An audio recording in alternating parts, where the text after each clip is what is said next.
Okay, so to begin with, you're going to be doing a practice print on a piece of construction paper because you only have one of these and one of the poured papers. So if you make mistakes, I would rather it be on a piece of construction paper because I've got lots of construction paper. So it does not matter what color of construction paper you work with. Everybody's going to do practice printing with black ink first because I have a lot of black ink. So when you get to your tables, you're going to see that you've got the tray with a little bit of ink on it, and this is called a brayer. So this rolls, and that's what's going to spread the ink. So when you get to your tray, first thing you're going to do is take your brayer, and you're going to roll the ink 2 directions. Do you hear it just got sticky? Once it gets sticky, and you'll see the tray is also getting sticky. When all that ink fills the width of the brayer, now you're ready to ink your stamp. So you should have already wrote the letter C in the corner. So that's my corner where they're going to connect, and I've got the C on that side. So now when I do my inking, I'm going to take my brayer and I'm going to roll it across my stamp. And I want to make sure that the ink covers all my raised spots. So you might have to roll it in a couple of directions. Once you've got it inked, now you're ready to do your practice print. So I want to fit 4 blocks on this paper. Should I stamp it right in the middle? No. No, because then I'm not going to be able to fit 4. And I have to make sure my corners connect. So depending on how you're holding your stamp, if I'm holding my stamp in this position, where my C is here, my C has to be in the center of my paper.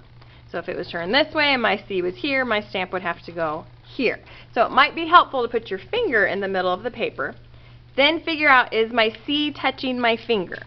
Then you're ready to start stamping. So it doesn't matter where you begin, but kind of visualize where the center is, and I'm going to set my stamp down, and I don't want to wiggle my stamp. As best as I can, I want to hold it still and not wiggle. I'm going to use the whole bottom of the palm of my hand to press down so it's got good contact. Then I'm just going to pick that up, and it's going to leave a print.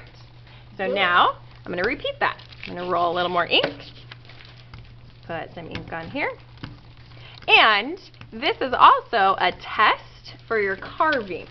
If a bunch of the extra areas print and you don't like that, I can always give you another gouging tool and you can carve away those areas a little deeper if they're going to print and you don't want to see them to print.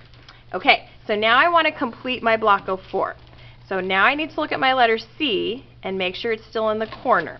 As best as I can, I'm going to try to line that up with the edge of my first stamp, set that down, and then use the palm of my hand to print. Okay, and then I'm going to ink it again. Find my letter C, try and line it up, and then do a print. So everybody's going to do one practice print with black ink first, so you can figure out the process and the hand pressure and where to place your stamp.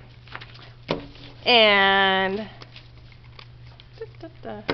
then this one's going to go here. Okay. Then when you finish this and you've got your practice one, make sure that you write your name on your practice paper. I'll have supplies out for you to do that. So I'm just going to put my name at the bottom edge. Then you're going to leave your practice papers on the tables that just have empty areas, not a table that's got the station set up. Then what you get to decide is what ink colors do you want to do your next prints with. Remember, we want to work with contrast. So I have a lot of blue on this one. Should I use blue ink? No. No. What color might show contrast? Orange? Yes, orange would work. I could still do black. I could do a warm color, but I don't want to use a color that's already in my background. So then you'll see that the tables are set up with all your color choices. You're going to decide what color you want to work with. Then you're going to take your stamp and your paper to that space. You're going to scoop a little bit of ink out and wipe it on the tray and then roll in 2 directions, and you'll be printing again. But we need to talk about how to clean a stamp. So how do you think we should clean a stamp? Anybody have any idea? Miles? Maybe soap and water? Soap and water. That's a good guess. That is what I'm going to have you do. I will have some buckets on the back counter where you could just dip your stamp in the bucket. There will be a little sponge for you to wipe the ink off. You'll get paper towel and you'll dry it, and then you'll go pick your new color, unless you're going to stay with black. If you want to keep doing black, then great. Don't clean your stamp. All right? So when you do your second prints or your third prints, you're going to put your prints on the table that's empty to dry, and we'll see how many we can get done in one class